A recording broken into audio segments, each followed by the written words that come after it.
so we can hear you. Please use the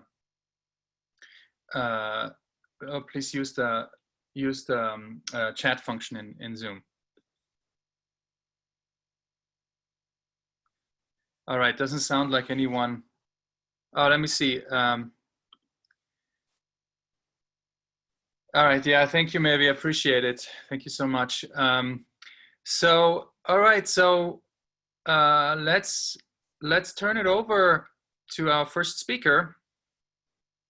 So we have Dane, all our speakers actually. I hope we're all online. We have Dane Culhane, who's the founder of Discovery GENIE, Otto Hansen, the CEO of TERMSCOUT, and Charles Cheng, who is a partner at Amino Capital. And I think we'll start in that order. So, so why don't I just turn it over to Dane to tell us about Discovery GENIE. Hi, this is Dan Culhane. I'm very excited to be here. I'm actually here with my son and co-founder Theo Culhane, who is a Stanford student, although because of the extraordinary times, he's back in Denver with us now, and he'll probably be here for at least another quarter. I have a presentation that I'd like to share with you here, and if I can go ahead and get that started, I'll dive right in. So can everybody, can you see my screen here? Is my PowerPoint showing up? Not yet. Okay, let me try this again. There. Huh. It's telling me that my share is paused. I don't know what to do about that. Here, let me start over again. Let me try this again. Is that working? No, I think you have to choose, you probably have different options of programs you can share, and you may have to select I'm trying to share my PowerPoint. Yeah, Dan, are you in the control bar up there? You said it says the share is paused. You may not have stopped sharing when we took you off. You may have only paused it. So is there like a resume button up there in your control bar? Okay, if this doesn't work, I'm going to try it another way. Is that doing anything? Okay. No. Okay. So let me do this. Let me go about this another way. You had it there for just a second, Dan. Oh, did I? Okay. Yep. Here, let me try it this way. And can you see my screen now? Yay. Okay. So yeah. Okay. So let me do this. Let me do it this way. All right. Okay. So, my name is Dan Culhane. I'm the founder of Discovery GENIE, and Discovery GENIE is a platform to facilitate document review and production in small cases, small meaning in this context up to 35,000 pages. So here, well, there we go. All right. Discovery GENIE is intended to provide two major benefits for especially small lawyers who handle small cases or are in small practices with the most expensive part of litigation discovery. The first one is we save approximately 75% of the cost of producing documents in these cases. The second benefit is our platform allows litigators to gain mastery of their cases. So I founded this company because in my own practice, I've had a solo practice since 2005. And about 5 years ago, I had a case where I needed to produce about 10,000 pages of mostly emails and attachments. And this is the way I had to do it. Open one email at a time, save it as a PDF, open an attachment, save it as a PDF. this is excruciating and incredibly inefficient. And then after that, I added Bates numbers, and I needed to also create an index of my evidence by hand, by slowly and poorly retyping all this nice metadata, the to, from, subject, date, into an Excel spreadsheet. This process took my paralegal and me about 2 weeks, and it was just awful.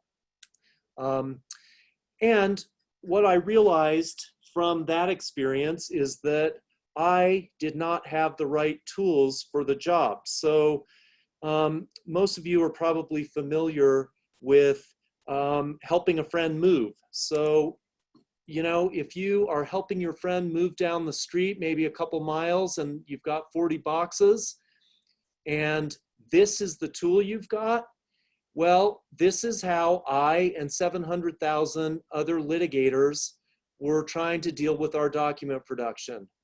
You can do it this way, but it's so slow and painful, it's just terrible. At the other end of the spectrum, for big law and for major corporations, they may have a full-fledged e-discovery platform that looks more like this, a warehouse full of conveyor belts and shipping containers and whatnot, and that's terrific. So the analogy here is if you're moving 40 boxes 2 miles, you know, using the wagon, that is the equivalent in the discovery world of using the tools that come preloaded on your PC, like saving a document to PDF, like Adobe Acrobat. E-discovery, the analogy is, you know, you've got these shipping containers and things like that, and that's great if your case is involves 1 million documents. But what Discovery Genie does is it fits right in the middle, right here. And this is the tool that 700,000 litigators need for 90% of the cases in the country. So let's look at where we get those numbers. Here's a little bit of fuzzy math. There are 1,350,000 licensed US lawyers. Big law is about 10% of those, and then I think around another 40-ish% or so are non-litigators, or, you know, just don't need a system like what we have, and that is where we get our 700,000 litigators who could benefit from Discovery Genie. And here is some math on the incredible cost of producing documents using the tools that come preloaded on your PC. The conversion to PDF, the adding the Bates numbers, generating privilege logs and indexes, finding your key documents and organizing those so that they're close at hand.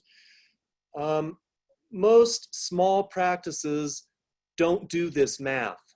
Part of it is because if you are the owner of the firm, you are going to shove this document production stuff as far down the food chain and as far away from you as you can get it, because it's horrible and soul crushing. And, you know, it's unpleasant to think about how much this costs. When I thought about it, I had a shocking realization that I had spent about $9,200 in lost productivity doing my case, and this averages about $4.60 per document. Then once I had that horrible realization, I had another terrible epiphany, which was that none of this activity got me anywhere closer to winning my case. So that's where Discovery Genie came from. And we designed this in a way that the do-it-yourself lawyer in a small practice can do it themselves. We have a very simple interface, a simple process, and our system is easy to learn. One of our customers told us a couple of weeks ago, wow, this thing thinks like a lawyer instead of a database engineer. And I took that as a real compliment. One of the things I say all the time is this system is so easy, even a lawyer can work it. And we don't require any IT integration or anything else. So that is the nutshell of the initial launch of our product. And now what I want to talk about is something that we just launched a couple of weeks ago. We integrated with CaseMaker. CaseMaker, if any of you aren't familiar with it, is a legal research tool, which it does some of the same things as Lexis and Westlaw, some of the bigger research tools, and it is available through bar associations. CaseMaker is available to the Colorado Bar Association and 25 other bars, and it's a member benefit. So if you're a member of the Colorado Bar Association, you get this for free. And we call our integration with CaseMaker, Get the Law, Get the Facts. And this to me is really exciting because when I came out of Stanford Law School in 1992, I had it drummed into me over and over and over that that's the name of the game in litigation, is apply the law to the facts. Well, now there's a way to do this. So here's a screenshot from our review module.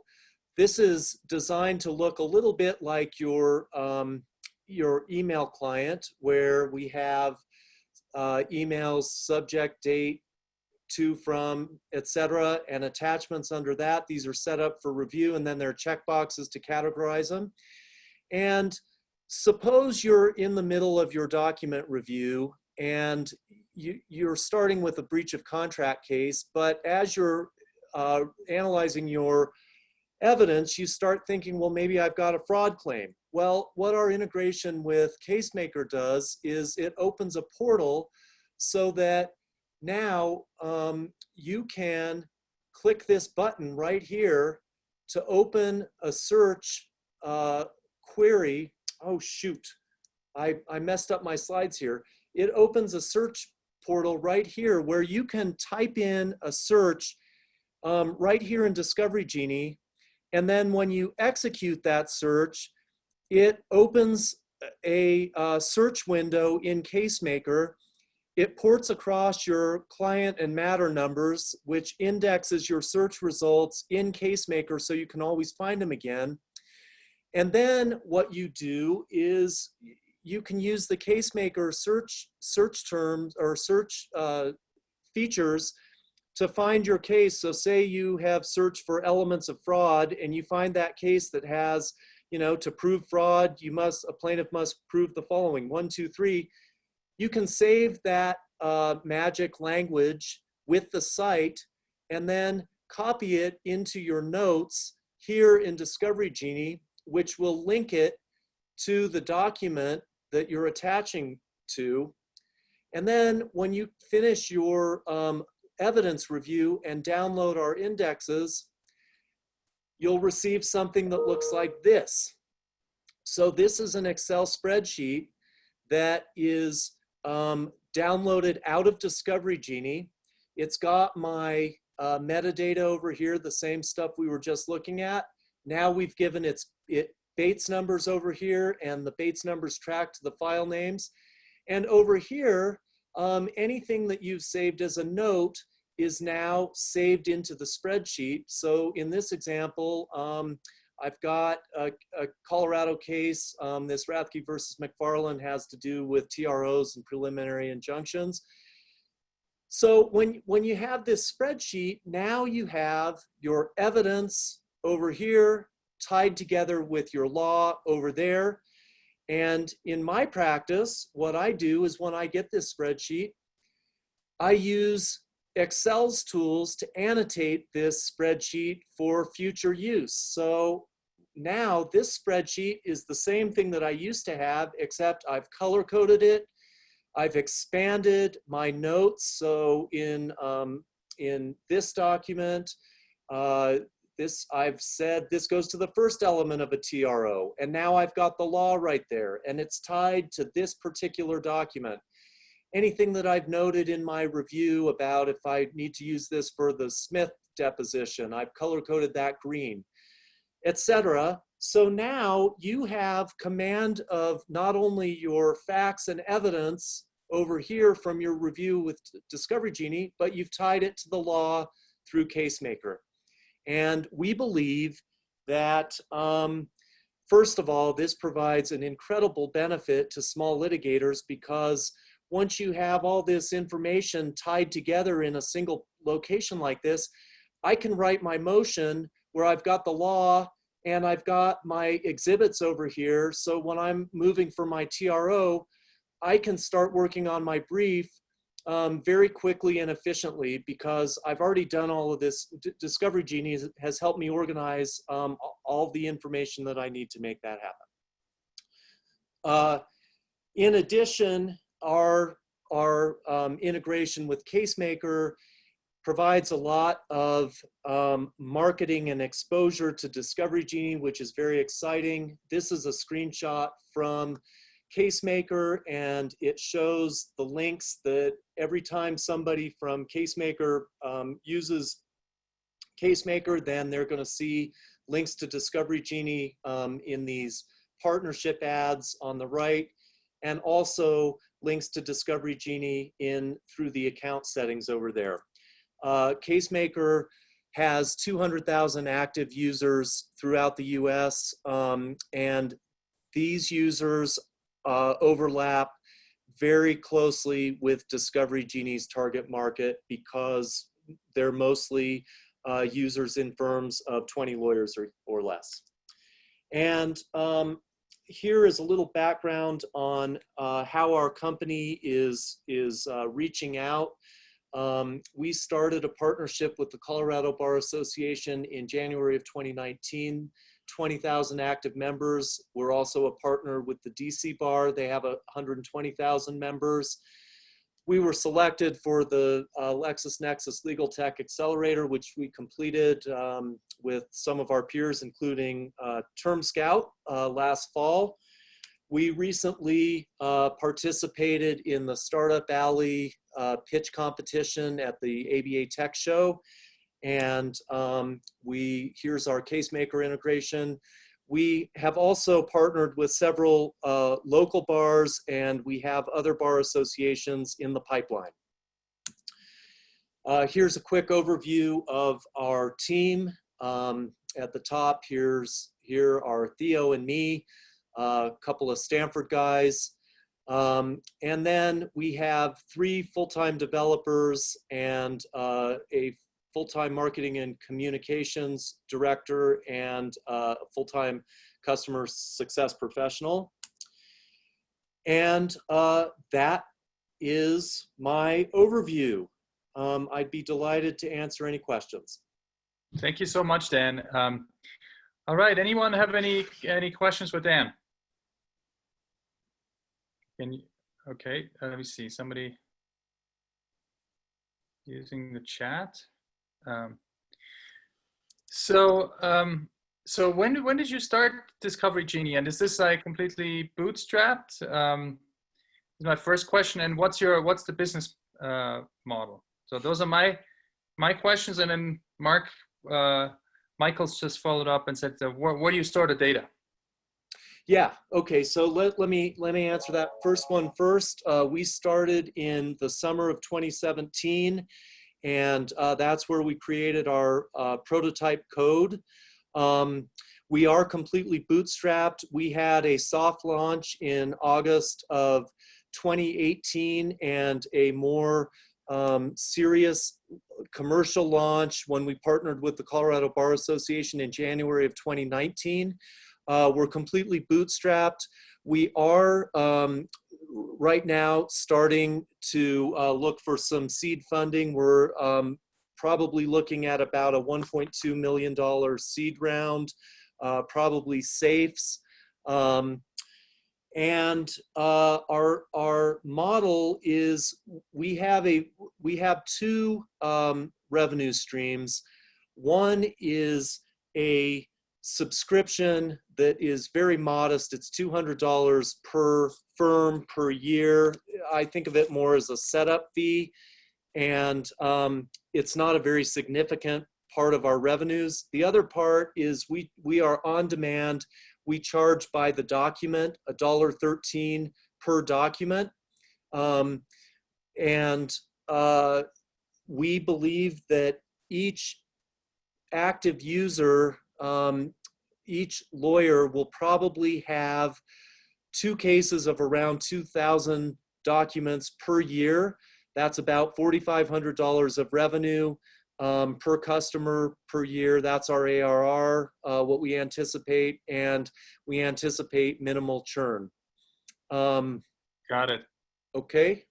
Thank you. And then Mark asked where you store the data. Right. We host our data with AWS. We're on their Portland servers and all that jazz. We don't keep the data past when the user downloads it. We are not a repository like most e-discovery platforms. We're more for the do-it-yourself type of user. So you upload your data to us. It gets processed. It stays there as long as you need it. And then after you download it, we delete that data off our servers 3 days later. And so we don't store it long term. Got it. And maybe so the last question, well, maybe the last 2 questions, because we want to also leave some time for the other presenters. But Lance is saying that kudos on involving your son. My son recently graduated from Cal with his degree in CS, and I'm investing in and mentoring his startup. Can you or Theo say more about his involvement in the startup? Yeah, so, well, let me take a crack and Theo can chime in. I am not a tech person. I went to Stanford for undergrad also, but I was a classics major. And so this has really been an absolute pleasure to work together. You know, kids these days, aside from being ungrateful and doing shameful things like leaving their parents in the lurch and going off to college, they have this unbelievable facility with technology. And, you know, as far as I can tell, Theo is just an absolute rock star. And even the prototype code that he wrote, which had only a fraction of the functionality that we have now, I've been using that for 2.5 years, and it's absolutely revolutionized my law practice. So for me, this is an opportunity to work with Theo, but it's also a way to see how tech actually solves real live problems in the real world, real honest to God business problems. And it's just so exciting to see. Anything you want to add? Cool. Nothing that I can think of. Okay. All right. And then, all right, so Lance says, father and son, a wonderful combination. I agree, even if my sons are driving me crazy these days, but, Right. but all right, so Ansel's asking, he says, interesting pricing model. How did you decide to charge per document instead of per page or a monthly fee? Yeah, so there are 2 questions there. We think our system thinks in terms of documents. Our indexing is per document, not per page. Our output is per document. We do each outputted document is a PDF, and it's as many pages as the document is. So in other words, we're not outputting in single page TIFFs or something like that. So for us, it seems like the value add is at the document level, not at the page level, particularly because of the indexing. And so that's the main reason. As to why we do it that way rather than subscription, you know, I don't have a great answer for that, other than as a solo practitioner myself, I have real resistance to signing on for services where I have to pay a monthly charge even when I might not use it. And you know, that's a hard problem for a small practitioner to manage their expenses. And so I think our per document model is intended to respond to basically what I perceive to be, you know, the best way to make this accessible and available and attractive to our target audience. All right, thank you so much, Dan, and yeah, thank you for for sharing your story and your business's story. It sounds very cool. Good luck for the next steps. Please stay healthy and keep us in the loop. Really And appreciate it. yeah, just a quick round of virtual applause for you. Thank All you right. so much. And I really appreciate the opportunity to speak with you. it was great. It was great to have you. Thank you so much, Dan. Thank you. All right, so let's turn it over to Otto Hansen from TERMSCOUT. Otto, you're there. And I think Dan, if you could unshare your screen. I tried to do that. Let me see. Is it still sharing? No, actually, you may have already unshared. So here's Otto. Otto, how are you doing? Great. Hi, I'm really well. How are you? Good. Where are you joining us from? Denver, Colorado. We're in the middle of a whiteout here, and we're actually not far at all from Dan Culhane. So everybody's getting a nice little sample of the Denver legal tech scene today. Neat. That's awesome.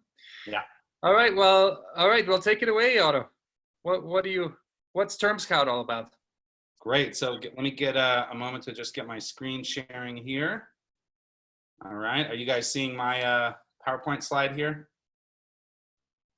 Yes, sir. Perfect. Great. Well, look, tough act to follow. We know Dan really well. We went through the LexisNexis Legal Tech Accelerator together, and we're just huge fans of what he's doing and what they're up to there. So please be easy on us here, okay? I'm Otto Hansen. I'm an attorney and entrepreneur, the founder and CEO of TERMSCOUT.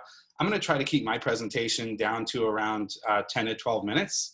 I'll walk you through a little bit about our business, sort of the problem we're solving. I'll give a demo of our primary product, and then a little bit about the business model and the team, et cetera, hopefully leaving plenty of time for questions. So I'm looking forward to that part as well.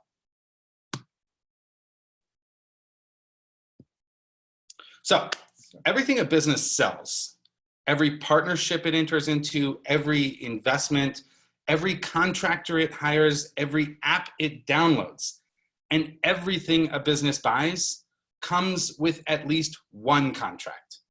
US businesses alone signed nearly 20 billion contracts last year. Now, obviously, the majority of these contracts were not properly reviewed. And our team knows that because we've been on the operating side, building and selling companies like healthgrades.com. And we've also worked as legal counsel or consultants to both law firms and companies of all sizes, helping them determine how to handle this exact dilemma. And you don't have to take our word for it.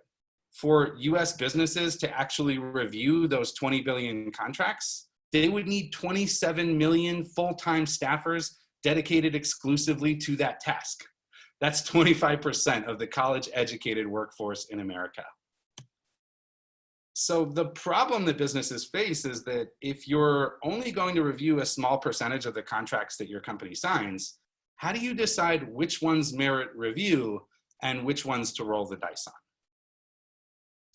Let's look at a specific type of high volume contract that every company sees a ton of: vendor contracts. Now, we use the term vendor contract to describe any contract governing one company's purchase of products or services from another company. The company purchasing is the buyer and the company selling is the vendor. Now, companies buy a lot of stuff, so they deal with a lot of vendor contracts. And the most common way for companies of all sizes to determine whether or not to review a contract is by the dollar value of the goods or services purchased.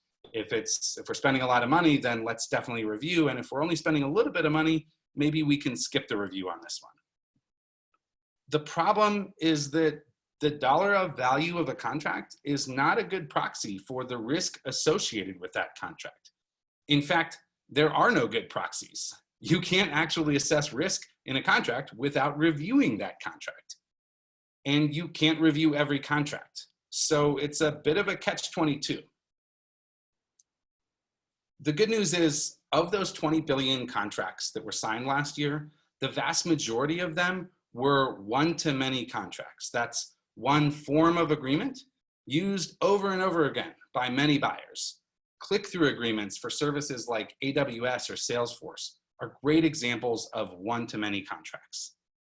Now, instead of having the hundreds of thousands of buyers of a single service like AWS each reviewing the same contract on their own in a vacuum, TERMSCOUT takes one-to-many contracts and extracts, reviews, and analyzes the most important provisions, around 200 data points on a standard vendor contract.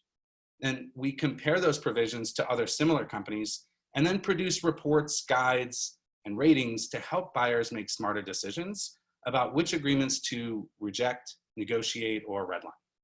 Now, the primary output of this review is called a red flag report. It's a 3-page summary of the principal terms of the contract, telling you not only what the contract says, but also how those terms stack up against other vendors in the same industry. So let's see how it works. This is an online click-through agreement we recently reviewed for a company called Polfish, governing the use of its online survey software tool. This is a competitor to like Qualtrics or SurveyMonkey. Now, the contract consists of 20 pages of glorious, complicated legalese. And if you're a glutton for punishment, this makes for a really good bedtime reading. But for the rest of us, this is the last thing we want to read. So TERMSCOUT takes contracts like this and translates them into simple reports consisting of a cover page, an executive summary, and a handful of deep dives, topical deep dives. This report is designed to help you decide whether your company should sign, redline, or reject outright. So I'll walk you through the basic features of the report. It starts with an overall rating. We rate every material provision in a contract on a scale of 1 to 10, with 1 being extremely unfair to the customer and a 10 being extremely fair. And then we weight and rate those provisions to give an overall rating on a contract. So you can see this contract was rated a 5.4 out of 10, pretty middle of the road. And actually, we've looked at a bunch of other survey software tools, so we can tell our customers how that stacks up overall against the average. In this case, quite a bit better than the average. We also give a little bit of an overall impression. This is some just basic executive summary level text. And then also on the cover page, we give you a graph showing how the most important provisions in a contract compare against the competition. So Polfish is orange and the industry average is blue here. So you can quickly run down and see for limitations of liability, this vendor is actually better than average on both of those topics. On indemnification, the indemnification that they offer is much better than average, but the indemnification that they require of their customers is a little bit worse than average. So as an attorney or contract manager, thinking about what to do with this contract, I'm kind of going through this thinking, okay, good, maybe I don't have to spend a lot of time on these sections, but I might want to look at what indemnification Polfish is asking us to provide of them as I'm reviewing. So you next get to an executive summary in the report, and this is where we break down the most important topics in a contract and give you just a couple of sentences to help you understand them. And again, ratings against industry averages. So here I'm showing the indemnification that Polfish provides and the indemnification that they require of their customers against the industry averages. And you can see for this one, where we said this is only a 2 out of 10, it's pretty bad. We also gave a red flag, helping our customers quickly identify that there's a risk here that they should pay attention to. On topical overviews, as I mentioned earlier, there's certain topics that we know matter to our customers, and we allow our customers to customize these topics to some extent to tell us, hey, we really want to know in our reports, we want you to answer these certain questions. So we'll add these topical overviews. The nice part about those is if there are certain things that matter, like one of our clients really wants to know whether a vendor ever gets licenses to any of their IP. So now they can compare red flag reports across multiple vendors and do a sort of subject analysis across vendors. We don't just do vendor contracts. We also currently have the capacity to do data processing agreements and non-disclosure agreements. Those are completely different templates, and the purpose of them is different. For DPAs, for example, we're just trying to answer one simple question. Does the DPA that we're reviewing comply with the GDPR requirements of a DPA? So it's laid out different, and we can go into this in question and answer if we want, but I'll just give a kind of quick overview of that piece. I'll tell you a little bit about the business model because we get this question a lot. Basically the way our business works is our current customers subscribe to an annual subscription service where they send us contracts, NDAs, DPAs, and vendor agreements. We review those and put them through our own proprietary process basically designed to extract a ton of granular data about those contracts. And we take that data, and the first product we produce from it are these red flag reports that you just looked at, which go back to the client. But part of our business model is this whole idea of, hey, companies shouldn't be doing ad hoc review of one-to-many contracts. We should do it once and share it. So we retain the intellectual property rights to this report, obviously paying attention to confidentiality provisions, anonymizing and aggregated where needed. But basically, we keep this in inventory so that the next time someone sends us the Polefish contract, we can dust that off and send it to our customers, kind of bringing the price down for everybody. There's a couple other products that come out of our database, and they're basically free and paid content on our website. So think Yelp or Health Grades, but for contracts. Industry guides. Once we've reviewed 10 or 15 companies within an industry, we can start to help our customers develop a better sense of where a vendor fits in an industry, and also use that as a negotiating guide. You know, help making sure that if one vendor isn't offering you something in a provision that a lot of others are, being able to cite to those other vendors that are offering something better, a really powerful solution. And the final piece is licensing revenue. You know, we know if you're a vendor, you know, an AWS, a Salesforce, whoever that sells into companies, you want companies to feel good about signing your contract, and you want to reduce deal friction. So for those vendors that actually do have really great terms, and I think Polefish is a good example of one, we want to help them communicate that to their customers. We're actually looking for some beta customers on these particular services right now, the sort of sell-side licensing services. And we're offering some really, really competitive pricing on those services right now while we get that opportunity off the ground. How are we doing on time? We got another minute or two here. I'll talk about how we see where we fit in the competitive landscape here. So we've got kind of a grid here with cost low to high and quality low to high here. And you know, the basic choices that you have as a company when you're looking at what to do with a contract, how to review it, you know, you've got your sort of roll the dice, don't review it, just sign the thing. You've got a whole lot of automated contract review tools. You know, we put those in the low quality bracket only because they're not a complete solution. We're not aware of any tools where you can load a contract in and have a tool tell you right off the bat, hey, this is overall really fair or unfair, and here's what the limitation of liability says. So, you know, in our minds, there's some great tools out there for different purposes, but none of them are complete solutions, and they tend to be pretty pricey. Lawyers, of course, are the other real competition for us. And, you know, of course, great quality. I myself am a lawyer, like to think of ourselves as high quality output here, but at a high cost, not very scalable. And finally, I'll just talk a little bit about our team. So I'm a lawyer, as I mentioned, MBA background, worked in some startup companies before going to law school, went to a large regional firm in Denver called Davis, Graham & Stubbs, where I cut my teeth in their corporate group, working primarily on commercial transactions, a lot of technology transactions, basically helping companies buy and sell stuff to each other. And it's there where I developed a lot of domain level expertise on this problem.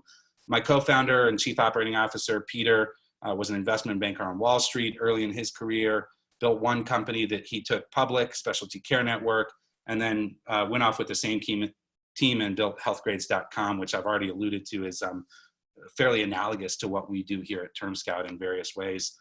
Carrie's great on marketing. And then, you know, we've got some amazing advisors. These are some of the most involved advisors on our team, but there's quite a few others who sort of round out our capabilities and help us build this out. So that's all I've got in terms of presentation. I've put my email address here. Would love to connect with folks if they have questions, if they want to connect in any way. And I'm happy to answer questions. Cool. Thank you, Otto. This is very cool. So, so I thought, you know, I was a little skeptical when you started, because I figured, you know, if you have these one-to-many contracts, you're usually also in a situation with a very different kind of bargaining power. And, you know, why, you know, many times you don't have a choice. You know, you just have to take the terms because, you know, that it's just that differential bargaining power. But then when you said, well, but we are also pulling in, you know, competing companies, and basically what you're, in essence, what you're doing is you're almost creating a marketplace where companies can compete on terms. And I had people say that, you know, think about that before in sort of the privacy terms context. never kind of beyond the privacy context. And I think that's a really intriguing vision and a really cool idea. And I think that's empowering consumers. I mean, you're probably not necessarily targeting kind of sort of Main Street end consumers of products, but more like maybe smaller businesses who are dealing with the big guys. But even there, I think it's great to kind of try to bring them on a more level playing field, and that's what I think your technology has the power to do. So I think that's really cool. You mentioned there's a lot of proprietary stuff in there. I would have been interested in understanding just the basics, how you're using NLP, and how do you create a sort of a library of terms to understand which ones are favorable, which ones are not so favorable. How did you go about that? That sounds like a huge task. Yeah, so let me respond to your first comment first, and then I'll answer the question of sort of a little bit of more detail about the technology behind this. To your first point, totally agree, and thanks for pointing that out. Like, at the core of our business is transparency. It's this belief that contracts are a necessary building block of our economy, and transparency is the tool that we need to help businesses do better transactions with each other. So we agree that it's really exciting to think about, as we create tools to shine light on what's in contracts, how transparency might, influence the marketplace and empower businesses to make smarter decisions about what companies they want to do business with. And, with respect to your point about, this would be interesting for consumers as well. We actually started as the original idea was to do this for consumers. And we made a difficult decision to focus on businesses first, mainly because we thought that was an easier path to monetization. And we want to build a business with a sound business model. And then, our hope is to be able to do this in the consumer space as well. So we certainly have ambitions to go there. Got it. Okay, so 2 more questions. I will read them quickly to you, and then we'll have to turn it over to Charles, so Sure. we're not running out of time. So Lance is asking, AI for contracts analysis has increasingly been emerging, such as LawGeeks and others, and the Harvard Business Review has touted AI-powered contracts analysis. Are you using any AI in your system? And that's the first question. And the second one is from Charles, who says the product requires that the company collects as many contracts as possible. How does the company collect such information? Cool. So on the technology front, look, we see ourselves as a quality first and technology second business. And what I mean by that is we set out with a very clear understanding of a problem that we wanted to solve, and we figured out how to solve that problem first, and then figured out how to use technology to basically improve the solving that problem, scale it, and bring costs down. So right now, we're very much a human in the loop business. So we're leveraging some technology, a lot of process, and real human lawyers to do these reviews. To the question about, forgive me, what was the second question? This is Charles asking, how basically for your product, you need to collect as many contracts as possible. And how did you go about collecting the information? Yeah, so right now we're working with a handful of Fortune 500 companies on this subscription basis model where they send us contracts and we review them for them. And we've structured that on effectively a break-even model. So it's a way of, giving them a really compelling service that we're not even making money on a per contract basis. But the quid pro quo is actually, okay, we get a bunch of data in our database. So it's a sort of client finance data acquisition strategy. There's a little bit more nuance to that, but that's effectively the go-to-market strategy and the inventory acquisition strategy all in one. Got it. Cool. So, Otto, I think, okay, you have your email here on that slide. So if people wanted to reach out and ask you more questions, they can probably reach you through email. Please. And yeah, thank you so much for joining us. This is very cool also, really exciting. Well, thanks so much. I really appreciate it. Become a user. I want to get a subscription. Would love to talk to you about that, no doubt. Thanks. We'll talk separately about a discount. But okay, it's really great to have you, Otto. Thank you so much for joining us. And yeah, let's. All right, thank you. Quick round of applause for Otto. And let's